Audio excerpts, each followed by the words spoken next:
In times of crisis, we show who we are and we demonstrate what we can be.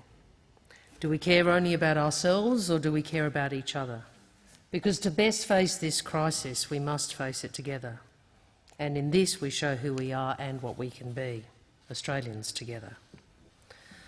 We need to care about each other as individuals, checking in with each other, maintaining physical distance, staying home, as hard as that can be in so many cases, not being able to see loved ones who may be vulnerable. And we need to care about each other as a country and as a parliament. And that care should be expressed less in the words we speak and more in the decisions we make, in how we support our healthcare professionals, our cleaners, our people employed in essential supply chains, and how we resolve to support people whose lives have been turned upside down by this crisis.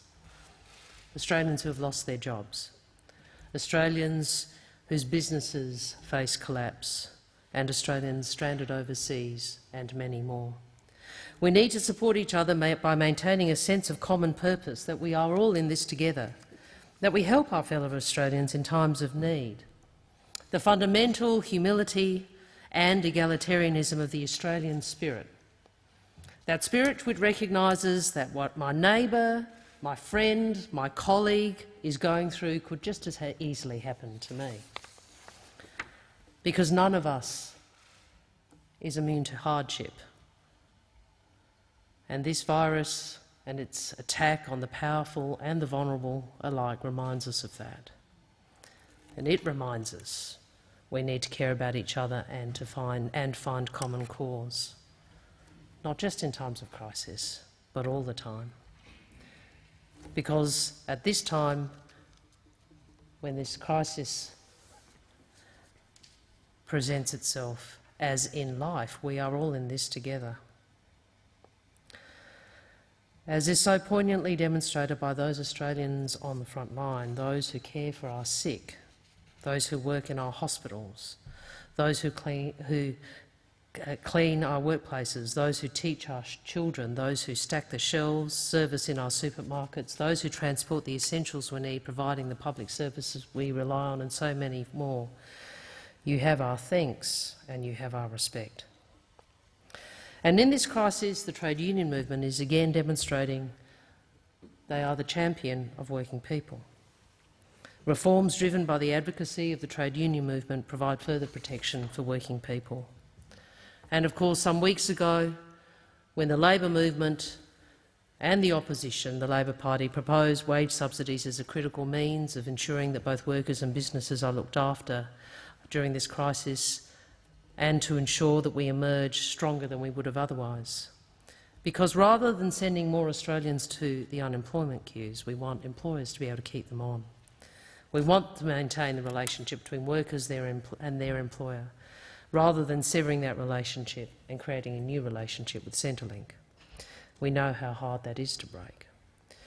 Unfortunately, there are some key aspects of what Labor and the trade union movement have called for that have not been adopted by the government.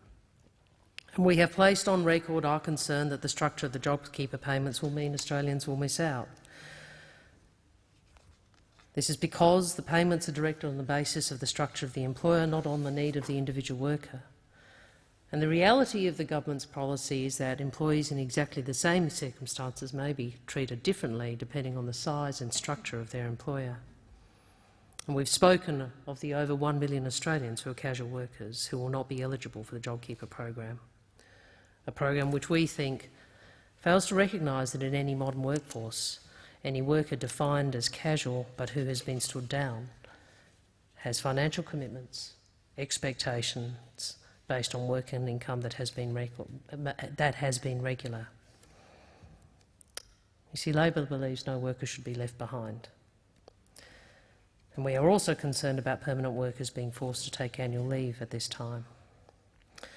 So we see people who work in local government, who work for the NDIS, who work in the university sector, private education sector, temporary visa holders, all left out of JobKeeper, which we think is counter to the national interest.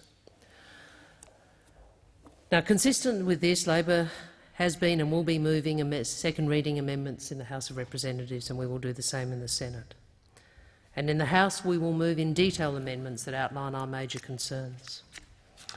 If these are not successful in the House of Representatives, we will not be pursuing those amendments, nor will we support amendments moved by other political parties in the Senate.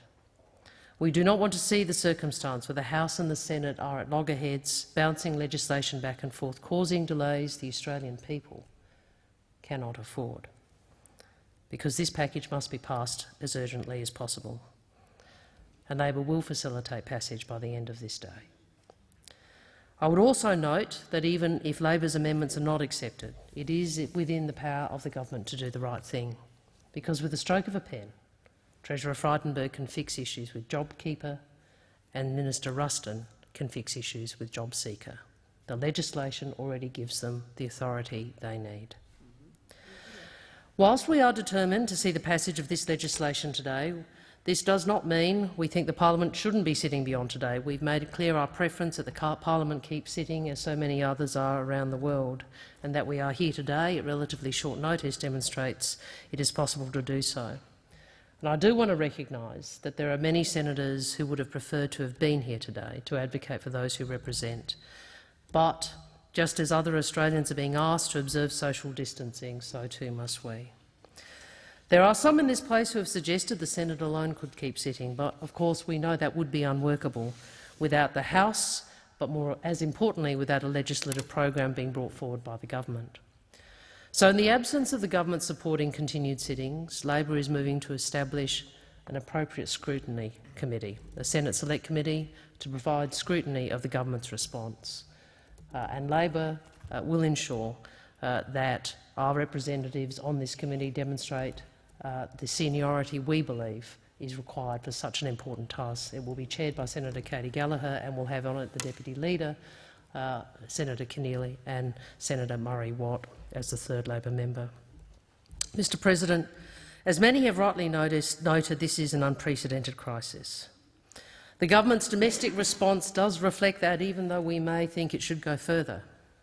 And Labor has supported every measure put forward by this government.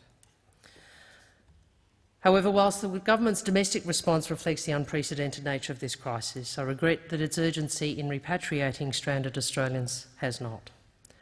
Now, we have given the government a very wide berth to take the steps it deems necessary to protect Australians. And I do want to acknowledge the work of the Consular Service and officers of the Department of Foreign Affairs and Trade and others. The reality is we have thousands of Australians, through no fault of their own, who found themselves in very distressing situations. I do not have the time today to fully document the hundreds of cases raised with my office and the offices of my colleagues, Labor members and senators, nor to fully catalogue our concerns.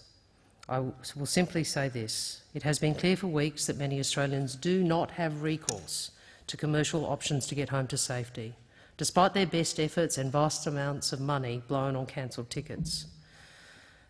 And they are concerned about many things, but two stand out. Many can see what other countries are doing to repatriate their citizens from locations where Australians too are stranded. Germany alone has arranged 170 flights.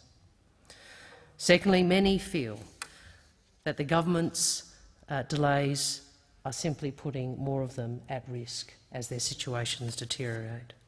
So I once again urge the government to reconsider its blanket refusal to arrange affordable assisted departures for stranded Australians. And I urge the government to ensure that cost is not a barrier to return.